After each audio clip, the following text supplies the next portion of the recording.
Tinubu àtàwọn gómìnà mẹ́fà ń lọ sórílẹ̀-èdè Benin. Ààrẹ ilẹ̀ wa Bọ́lá Ahmed Tinubu yóò tẹkọ̀ létí lọ sórílẹ̀-èdè olómìnira Benin lónìí ọjọ́ ìṣẹ́gun túsídẹ̀ẹ́ ọjọ́ kìíní oṣù kẹjọ ọdún yìí. Òun àtàwọn gómìnà díẹ̀ kan ni wọn yóò jọ rìnrìn àjò náà.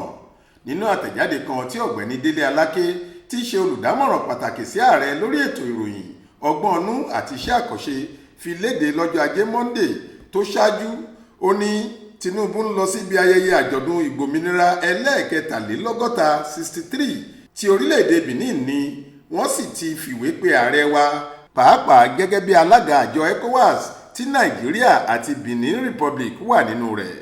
Ó ní Tinubu yóò lo àǹfààní àbẹ̀wò rẹ̀ ọ̀hún láti fikùn lukùn pẹ̀lú onílé rẹ̀ ìyẹn ààrẹ ilẹ̀ Benin Patrice Talon, tí wọn yóò sì jíròrò àwọn ọ̀rọ̀ tó máa mú kí okùn àjọṣe wọn túbọ̀ lágbára sí i, pàápàá lórí ètò ọrọ̀ ajé àti okòòwò láàrin àwọn orílẹ̀-èdè alámúlégbéra méjèèjì.